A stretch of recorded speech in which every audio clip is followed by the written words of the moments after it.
माझ्या जमलेल्या सर्व माझ्या सहकारी बांधवांनो आणि भगिनींनो,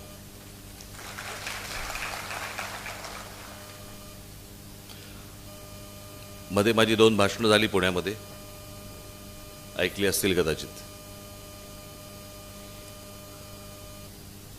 पण मला असं वाटतं की बऱ्याच दिवसानंतर आपण जरा एकमेकांना भेटतोय.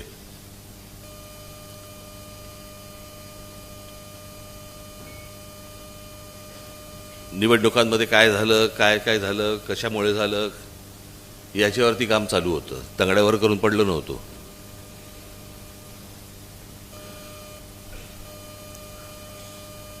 स्टेप बाय स्टेप जाऊ.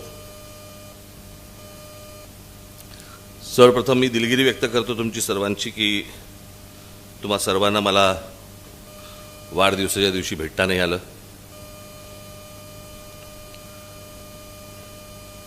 माझी इच्छा होती, तुमची इच्छा असते, पण ते जरा कठीण होऊन बसतं. आता कुठून आल्या रे माश्या एवढ्या?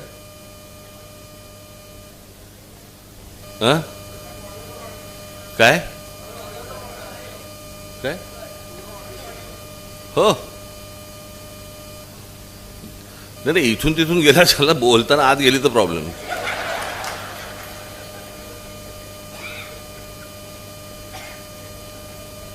मी एकदा त्या मागे खूप वर्षांपूर्वी नागोठण्याला एक सभा होती, तिकडे आपले कोणतरी बोलत होते. इतकी ते रात्रीच्या वेळेला इतकी त्या दिव्यांमुळे पाखरं यायची आणि तो आपला भाषण करतोय, सगळे आतमध्ये गेलेली. बरं, त्यावेळेला तसे काही लाईट बीटवर फार नसायचे. कुठेही ती पाखरं आपल्या शिरायची, कुठेही जाऊन हुळहुळायची.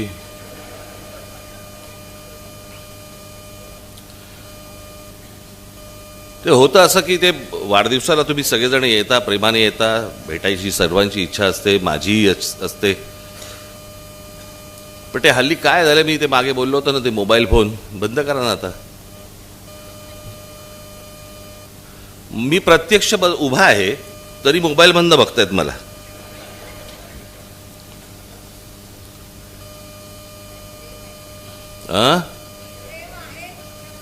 मान्य, मला जड जातं.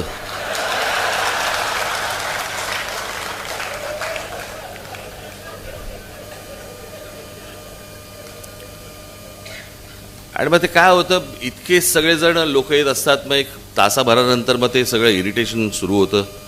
यावेळेला खरं तर मी तुम्हाला असं वाटलं असेल की बाबा बाहेर जावी सांगून मी घरीच होतो. घरी नव्हतो, म्हणजे घरी होतो पण बाहेर जायचं होतं. आईने सांगितलं की नको, घरीच थांबू आपण, बाहेर जाऊया नको. मग घरी थांबलो. मग काही जण आले तरी पण. मग माझी आता आल्यावरती काय सांगू, पत्र वाचलं नाहीस का? पण ते घरच्या घरीच सगळं होतं, त्याच्यामुळे ते होऊ शकलं नाही. पुढल्या वर्षी निश्चित बाहेरगावी जाईन, काळजी नसावी.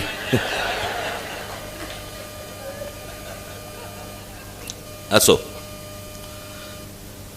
आज तुम्हाला इथे अभिजित येऊन त्यांनी आपल्याला SIR बद्दल अनेक गोष्टींची माहिती दिली. आजचा खास करून हा मेळावा मी तेवढ्यासाठीच आज बोलवला की SIR या गोष्टीकडे दुर्लक्ष करू नका. हे SIR तर येतच आहे, त्याच्यातनं पश्चिम बंगालमध्ये, बिहारमध्ये काय झालं आपण पाहिलंच. त्याच्या अगोदर आपल्यापैकी अनेकांचं आणि आपल्यापैकी आपल्याकडे असलेल्या अनेक इतर राजकीय पक्षांच्या देखील अनेकांचं या मतदार याद्यांवरती लक्ष नसल्यामुळे काय काय गोंधळ होऊ शकतात. आणि आता निवडणुका ह्या ही गोष्ट इतक्या प्रोफेशनल लेवलवरती आलेली आहे की यांच्याकडे दुर्लक्ष करणं म्हणजे तुमचं संपूर्ण. तुम्ही एक गोष्ट लक्षात घ्या, प्रत्येकाची इच्छा असते की बाबा मला खासदार व्हायचंय, मला आमदार व्हायचंय, मला नगरसेवक व्हायचंय. पण आपल्या ह्या असल्या चुकीने आपण आयुष्यातली 5-5 वर्ष घालवतोय, ह्याचा काही आपल्याला अंदाज येतोय का? आज 20 वर्षापूर्वी ज्या वेळेला तुम्ही सगळं सहकारी माझ्याबरोबर सगळेजण आलात, त्यावेळेला तुमची मुलं किती वर्षाची होती आणि आज ती किती वर्षाची आहेत याचा जरा अंदाज घ्या. आणि त्याच्यातनं आपण काय काय गोष्टी, तुम्ही आंदोलनं करता, उत्तम आंदोलनं करता, भाषणही उत्तम करता, घराघरापर्यंत लोकांना विचार पोचवता, सगळ्या गोष्टी करता, लोकांना भेटत असता, सगळं काही आहे. पण ही सगळी गोष्ट करत असताना निवडणूक ही एक प्रक्रिया आहे आणि त्याच्यामध्ये गेल्या 2-4 वर्षामध्ये ज्या प्रकारच्या निवडणुकांचं समीकरण मानलं जात आहे देशभरामध्ये, त्याचा विचार तुम्ही निश्चित करणं गरजेचं आहे. अन्यथा फक्त आंदोलनं करत राहू आपण.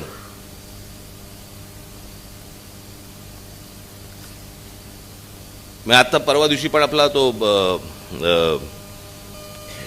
आपला विभाग अध्यक्ष ते महाराजांचा महेश परकसे, महाराजांच्या जिरोटोपावरती जैनांचा झेंडा,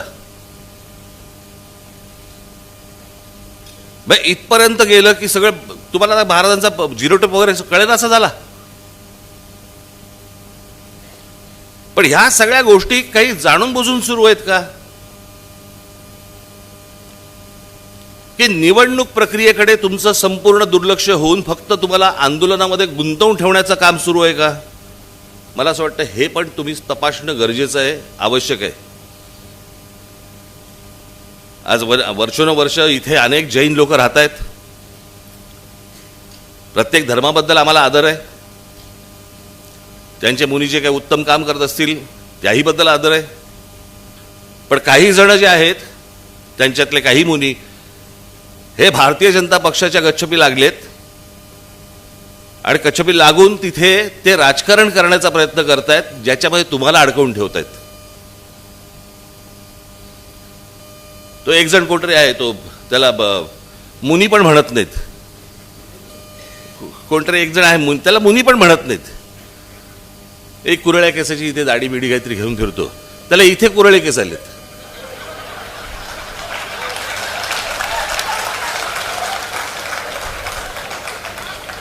चला उलट झालं की काय झालं?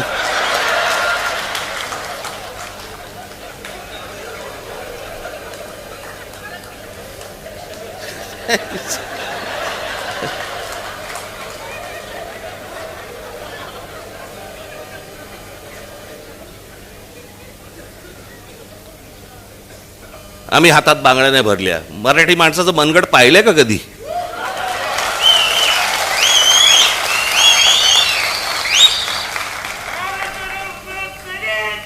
आम्हाला कुठचेही वाद नको आहेत, भांडणं नको आहेत, परंतु वाद उकरून काढणार असाल आम्ही रस्त्यावरती उभे राहू.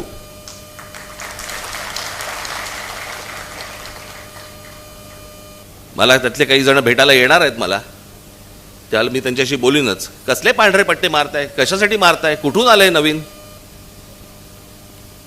अनेक मुनी यांचे रस्त्यावरती फिरत असतात, हायवेवरती फिरत असतात, सगळीकडे जात असतात. तेव्हा नाही पांढरे पट्टे लागत तुम्हाला? सोसायट्यांमध्ये सांगताय, अस्तित्व दाखवताय. तुम्ही धर्माचं काम करा. तुम्ही त्या समाजाबद्दल, त्या जैन समाजाबद्दल जे काय धर्माचं काम करत असाल करा, करण्याबद्दल काहीच प्रश्न नाहीये. नको त्या भानगडीत कशाला येत आहे?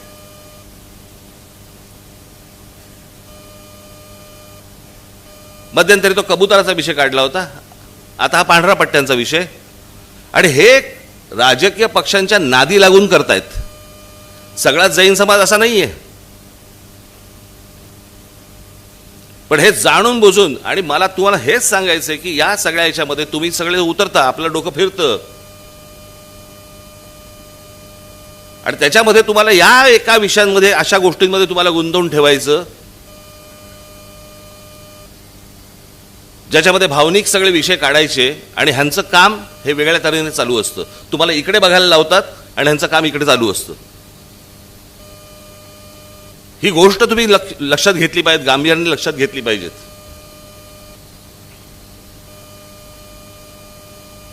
संपूर्ण देशाचा विचका झालेला आहे, राज्याचा विचका झालाय. मला ना कोणाची सत्ता आहे आणि कोण विरोधी पक्षात आहे वगैरे, कोणाला सत्ता मिळवायची आहे, हा सगळा भाग बाजूला सोडा. आपण आपल्या राज्याचं काय नुकसान करतोय, आपण आपल्या देशाचं काय नुकसान करतोय.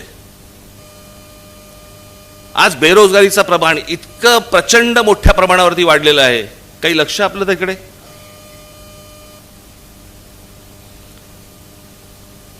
आज अजून पाऊस पडलेला नाहीये. महाराष्ट्र देशात अनेक ठिकाणी, खास करून महाराष्ट्रामध्ये दुष्काळी परिस्थिती येणार. आणि आमच्याकडे काय चाललंय? खासदार फोडणं, आमदार फोडणं, नगरसेवक फोडणं. आमची सत्ता कशी टिकेल, वाटेल तेवढे पैसे आम्ही द्यायला तयार आहोत. माणसं विकली जात आहेत. मला असं वाटतं राजकीय पक्षाच्या कार्यकर्त्यांनी या गोष्टींचा विचार करायला नाही पाहिजे. जनतेने करायला पाहिजे, लोकांनी करायला पाहिजे. की ज्यांना निवडून आणण्यासाठी तुम्ही 4-4, 5-5 तास, 2-2 तास तिथे उन्हामध्ये त्या रांगेत उभे राहिलात, तो माणूस 50-100 कोटीसाठी म्हणून विकले जातात. त्यांना पुन्हा तुम्ही परत उभे करणार का? आत्ताही जर समजा ते परत आले तर तुमची प्रतिक्रिया काय असणार त्याच्यावरती?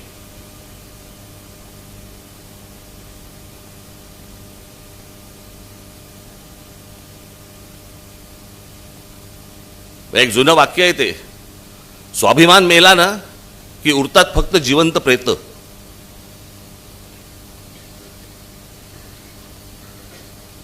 आणि हे ज्या प्रकारचं राजकारण आता महाराष्ट्रामध्ये, देशामध्ये जे सुरू आहे, भविष्यातल्या येणाऱ्या पिढ्यांना आम्ही काय सांगणार आहोत? आम्ही विकले गेलो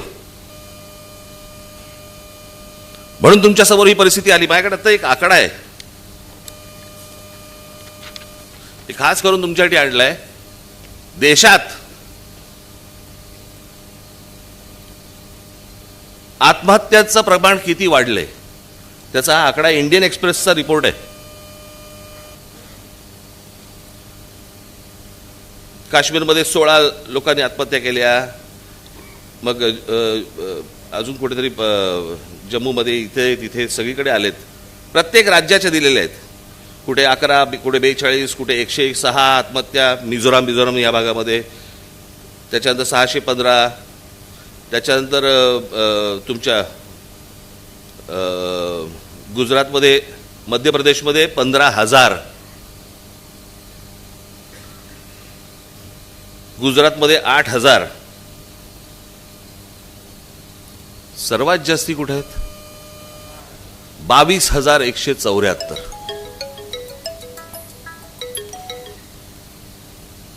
आज शेतकरी आत्महत्या करतायत, विद्यार्थी आत्महत्या करतायत, नीटचे पेपर फुटतायत. या नीटला जेव्हा आणली त्याच वेळेला आपण विरोध केला होता.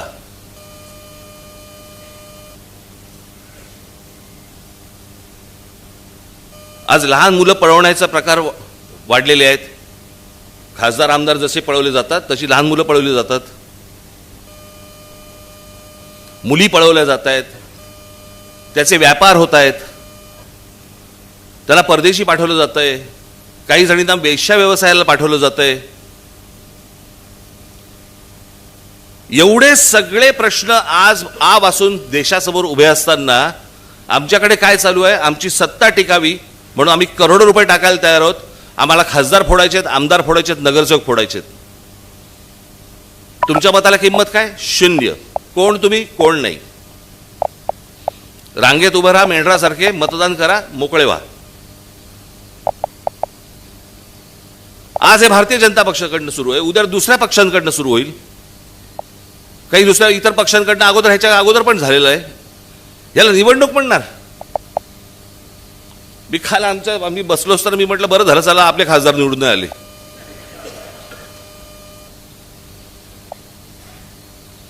पण या पळवापळवीच्या राजकारणामध्ये आपण मूलभूत गोष्टी आपण विसरून जातो आहोत. आपण महाराष्ट्राचं अस्तित्व विसरून जातो आहोत. महाराष्ट्राचा स्वाभिमान विसरून जातो आहोत. महाराष्ट्राची परंपरा विसरून जातो आहोत. देशाची परंपरा विसरून जातो आहोत. आणि चौबाजूने आम्ही काय बघतोय आज? या सगळ्या गोष्टी विकल्या जात आहेत. मी तुम्हाला आत्ता एक आपल्या हे महावितरण ना, MSCB,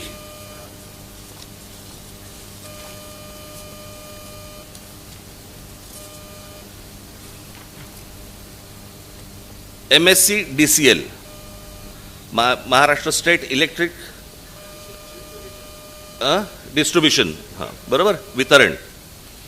याचा भारताच्या पॉवर मिनिस्ट्रीने आत्ता एक आकडा काढला. तुम्ही नीट लक्षात ठेवा मी काय बोलतोय. इथे माझे चॅनलवाले असतील त्यांनी जर नीट, पत्रकारांनी नीट बघावं. हा माझ्याकडे आत्ता रिपोर्ट आलाय, या भारताच्या पॉवर मिनिस्ट्रीने जाहीर केलेला रिपोर्ट आहे MSCDCLची. 100 पैकी महाराष्ट्राला किती गुण मिळाले असतील पॉवर डिस्ट्रीब्युशनमध्ये? तुम्ही राजकारण नीट समजून घ्या मी काय बोलतोय ते. किती गुण मिळाले असतील? 100 पैकी किती गुण मिळालेले असतील महाराष्ट्राला? 1.5%. 1.5 गुण मिळाले. 1.5.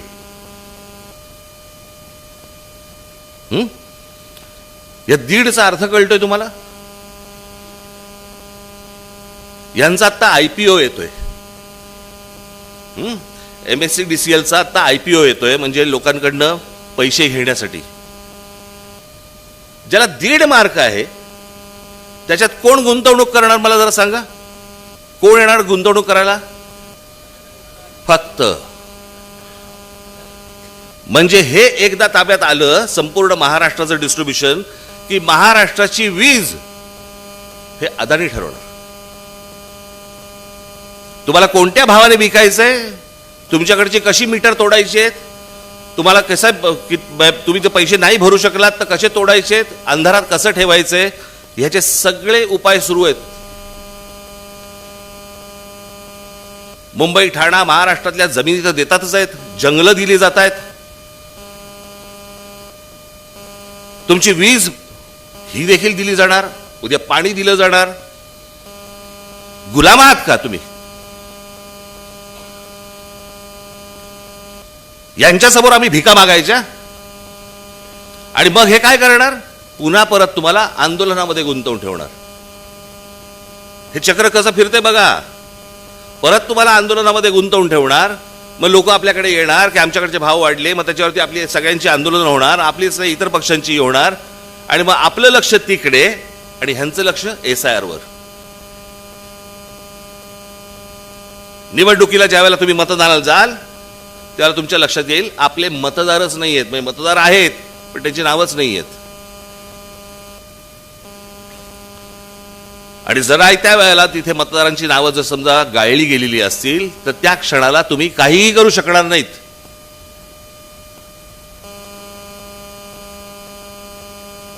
मला जे कळलं त्याप्रमाणे आता काहीतरी ममता बॅनर्जींची जवळपास 27 लाख मतं काढली गेली. 27 लाख.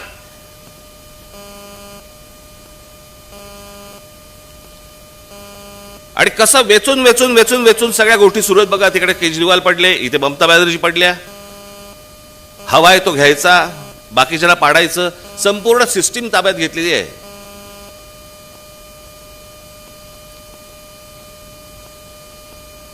मला कोण सत्तेवर आहे ना ह्याच्या मला फरक पडत नाहीये. सत्तेवर बसून तुम्ही काय करताय ना याचा मला जास्ती फरक पडतो. आपण काय धोरणं आणतो आहोत आणि त्या धोरणांमधनं आपण भविष्यातले काय पायंडे पाडून ठेवतो आहोत. उद्या दुसरे सत्तेवरती येतील, ते याहून काहीतरी अघोरी करतील आणि त्यावेळेला आत्ता जे सत्तेतले आहेत ते ज्यावेळेला बोंबा मारतील त्यावेळेला ते सांगतील तुम्ही काय केलं होतं, तुम्ही हेच केलं होतं ना म्हणून आम्ही हे केलं. आपण राज्यात काय पायंडे पाडतोय, देशात काय पायंडे पाडतोय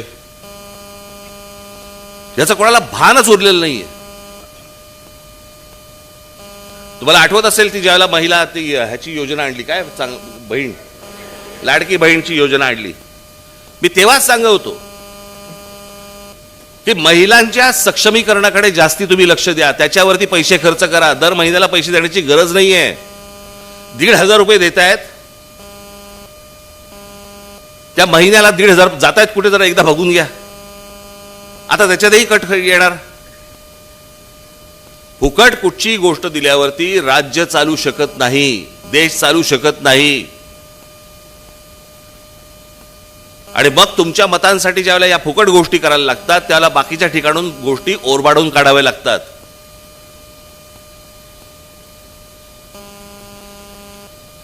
तुमच्याकडे तुम्हाला 1 रुपया द्यायचा आणि तुमच्याकडनं 10 रुपये ओरबाडून काढायचे, 100 रुपये ओरबाडून काढायचे.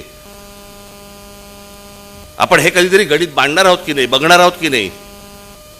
मगाशी म्हटलं त्याप्रमाणे कोण सत्तेत आहे ह्याच्याशी मला मतलब नाही. आपण काय देशाचं वाटोळं करतोय, आपण भविष्यातल्या येणाऱ्या पिढ्यांचं काय नुकसान करतो आहोत, आपल्याला हे जर समजत नसेल काय चाटायच्या त्या निवडणुका. आणि जर समजा तुम्हाला चांगलं काम करायचं असेल, तुम्हाला नगरसेवक होऊन, आमदार होऊन, खासदार होऊन जर समजा तुम्हाला चांगलं काम करायचं असेल, तर आता ते अभिजित यांनी सांगितल्याप्रमाणे तो तिथे जाण्याचा सत्तेचा मार्ग हा मतदार यादीतनच जातो.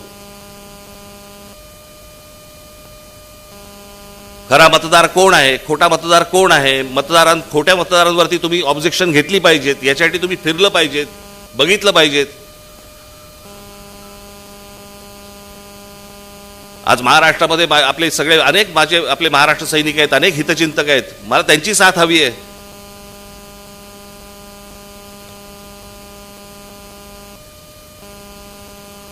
त्यांनी यावं, पक्षाला मदत करावी, माझ्याकडे यावं, मी सांगतो काय करायला पाहिजे ते. पण हे नुसतं तुम्ही वरवरचं राजकारण, वरवरच्या गोष्टी आणि आंदोलनं ह्या करून होणार नाही. ते आज आंदोलन घरापर्यंत पोचतं, पण ते घर मतपेटीपर्यंत पोचत नाही. याला काय म्हणायचं? आपल्या विरोधामध्ये काहीतरी एक षडयंत्र रचलं जातंय, याचा काही आपल्याला अंदाज? आणि किडूक मिडूक गोष्टींवरती समाधान मानू नका हो. आपण महाराष्ट्राचं, चांगल्या महाराष्ट्राचं स्वप्न पाहतो. मी माझ्या पहिल्या भाषणामध्ये मी सांगितलं होतं, जगाला हेवा वाटावा असा महाराष्ट्र माझ्या हातून घडावा ही माझी इच्छा आहे. पण ते करताना हातामध्ये सत्ता नको का? आणि 20 वर्षापूर्वीचं राजकारण आणि आत्ताचं राजकारण जमीन आसमानाचा फरक आहे, जमीन आसमानाचा. मला कळत नाही आता ते काय ते घर नोंदणीचा कार्यक्रम झाला ना, आता काय घर जनगणना नाही, जनगणना आता 30 तारखेपासून सुरू होते, जूनच्या. काय घरगणना झाली आता. हे करताना त्या अधिकाऱ्यांबरोबर भारतीय जनता पक्षाचे लोक होते. कोण जात आहेत, कोणाच्या घरी जात आहेत, काय तपासतायत, काय बघतायत, तुम्हाला नको कळायला?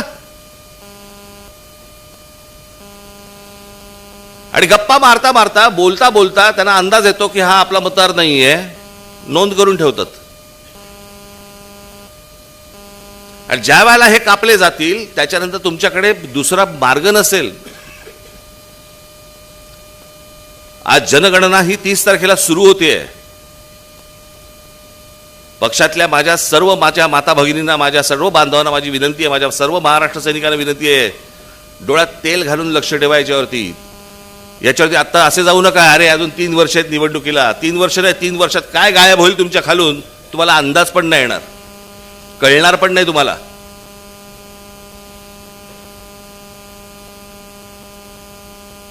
त्याच्यामुळे आता एक पक्षातर्फे एक सिस्टीम लावली जाणार आहे. आता हे दुबार मतदार, 2 पैकी एकाच ठिकाणी राहणार नाव. तुम्हाला वाटेल 2 पैकी एकाच ठिकाणी नाव राहणार म्हणजे कुठचं नाव राहणार? साधे भोळेपणाने जाऊ नका हो, यांच्याकडे साधे भोळेपणाने पाहू नका या लोकांकडे. हे काय ज्या प्रकारे चालू आहे ते आपण काय विचार करतो, अरे नाही हा मुलगा परभणीचा आहे, तो आता सध्या राहतो पुण्यामध्ये, मग त्याचा 2 जो युपीत राहतोय त्याचं काय करणार, जो बिहारमध्ये राहतोय त्याचं काय करणार, जो छत्तीसगडमध्ये राहतोय त्याचं काय करणार, जो झारखंडमध्ये राहतोय त्याचं काय करणार, जो गुजरातमध्ये राहतोय त्याचं काय करणार. एका वेळेला तर आपल्याकडे निवडणुका होत नाहीत. मग ते इथे मतदान करतात आणि मग गाड्या भरभरून तिकडे जातात, तिकडेही मतदान करतात. या सर्व गोष्टींवरती तुमचं लक्ष पाहिजे. हा खेळ कसा चालाखीने खेळला जातोय, समोरचे कसे खेळतायत याचं भान आपल्याला जर नसेल तर निवडणुका लढवण्यात काहीही अर्थ नाही. तुम्हाला आठवत असेल ना, 2018 साली मी बोललो होतो, आठवतं ना? सर्व राजकीय पक्षांना सांगत होतो मी, निवडणुका लढवू नका, बहिष्कार टाका निवडणुकांवरती. हे ज्या प्रकारचं राजकारण आता सुरू आहे, ज्या प्रकारची निवडणूक प्रक्रिया सुरू आहे, हाताला काही लागणार नाही. आणि जरा थोडं बहुत जरी हाताला लागलं, हे नंतर काढून घेतील. अर्थात सत्तेचा अमरपट्टा कोणीच घेऊन आलेला नसतो. प्रत्येकाला सत्तेपासून दूर व्हावंच लागतं, हेही होतीलच.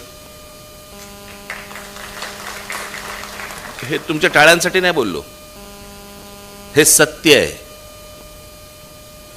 ज्यांनी 60 वर्ष राज्य केले या देशावरती, त्या काँग्रेसची परिस्थिती बघा काय आहे.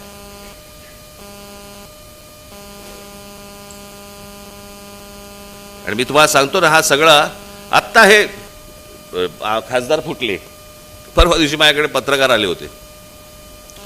त्यांना मी 1 मार्काचा प्रश्न, मी म्हटलं माझा 1 मार्काचा प्रश्न आहे, मला 1 मार्काचं उत्तर द्या. मला म्हणले काय? म्हटलं केंद्रात सत्ता कोणाची? ते बोलले भारतीय जनता पक्षाची. म्हटलं राज्यात सत्ता कोणाची? ते बोलले भारतीय जनता पक्षाची. म्हटलं मग शिवसेनेचे 6 खासदार हे भारतीय जनता पक्षामध्ये न जाता शिंदेंकडे का गेले?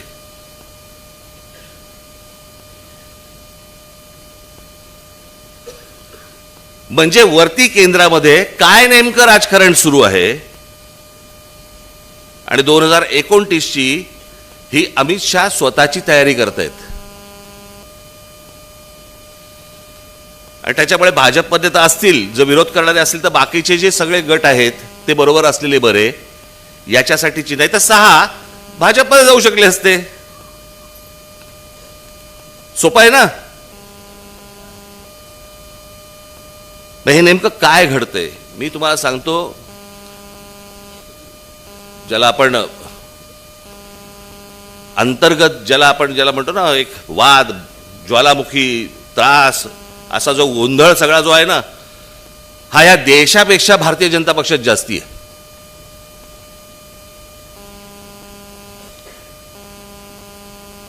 इतकं आतून सगळं त्यांच्याकडे पण पेटलेलं आहे.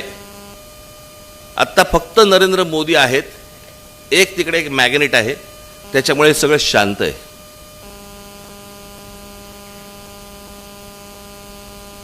पण काही जण म्हणतात वर्षभरात काही गोंधळ निर्माण होतील, केंद्रातही होतील, देशभरातही होतील, बघू. पण मला असं वाटतं की तुम्ही तयारीत असणं गरजेचं आहे. ज्या वेळेला वेळ येईल त्यावेळेला तुम्ही घट्ट जमिनीत पाय रोवून उभे असलेले मला दिसलेले पाहिजेत. आणि म्हणून या SIRच्या तयारीला लागा. हे आता प्रत्येक शाखांमधनं ह्या सगळ्या गोष्टी सुरू होतील पुढच्या काही दिवसांमध्ये. आणि त्याच्यामधनं तुम्हाला सगळी मांडणी दिली जाईल. कशी माणसं, आता हे त्याच्यामध्ये BLA हे एक सगळ्यात महत्वाचा राहिला विषय. काय गडबड सुरू आहे ती पण तुम्ही लक्षात घेतली पाहिजे. अविनाश टाण, माझ्याकडे काल BLAचा रिपोर्ट आला.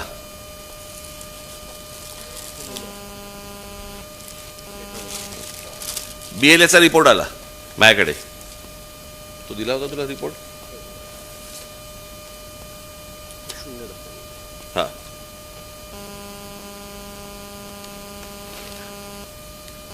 आपण BLA वरती मेळावा घेतला होता, BLA नोंदणी करण्यासाठी. म्हणून आपल्या BLAंची जी आता माझ्याकडे रिपोर्ट आला त्याच्याप्रमाणे प्रत्येक ठिकाणी 0,0,0,0,0. मला समजेना, म्हटलं बिलकुल काम नाही केलं. काल अविनाश आला होता, अविनाशला विचारलं, म्हटलं अरे अविनाश, म्हटलं ठाण्यामध्ये, संपूर्ण ठाणे शहरामध्ये मला 0 दिसतोय. जो सरकारी आकडा होता, म्हटलं 0 दिसतोय. तोला असं हा होऊच शकत नाही. मग सगळी त्यांनी माहिती काढली आणि माहिती काढल्यानंतर कळलं हे सगळे BLAचे फॉर्म त्यांच्या अधिकाऱ्यांच्या सहीने भरून ठेवलेले फॉर्म त्या अधिकाऱ्यांनी टेबलाखाली ठेवून दिले होते.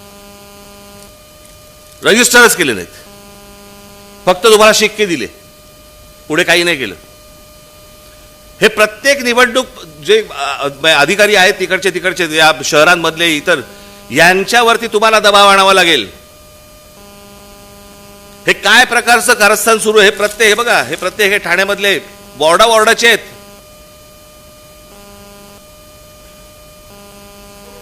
म्हणजे आता इथे हा कुठचा तू दिला होतास, ओवळा माजिवडा, बरोबर ना?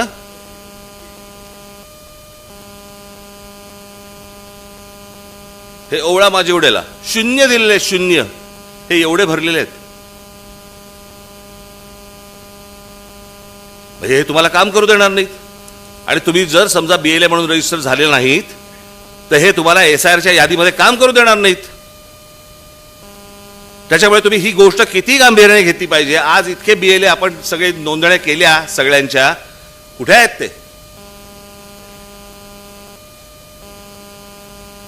मी तुम्हाला वारंवार सांगतो, ज्या प्रकारचं कारस्थान हे सगळं शासकीय यंत्रणा वापरून जे केलं जात आहे हे तुम्हाला उधळून लावलं पाहिजे, तर निवडणुकीत यश मिळेल, अन्यथा नाही.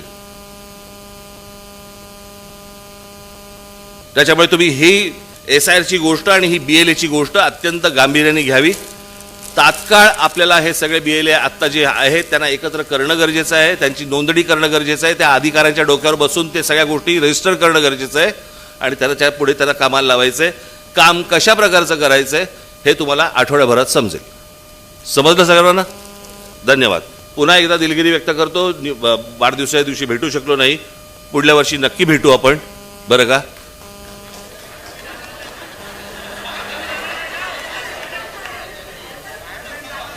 हा, म्हणजे मी बाहेर गावी, तुम्ही सगळे येऊन भेटा एकमेकांना.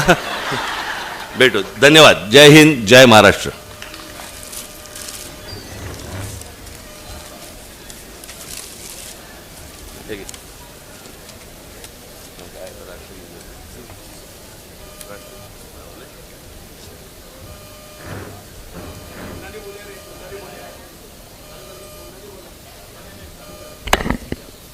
राष्ट्रगीतासाठी सर्वांनी उभं राहा.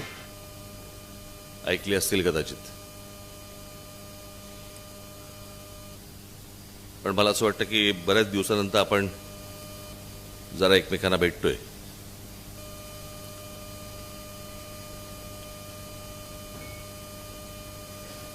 निवडणुकांमध्ये काय झालं, काय झालं, कशामुळे झालं, याच्यावरती काम चालू होतं. तंगड्यावर करून पडलं नव्हतं.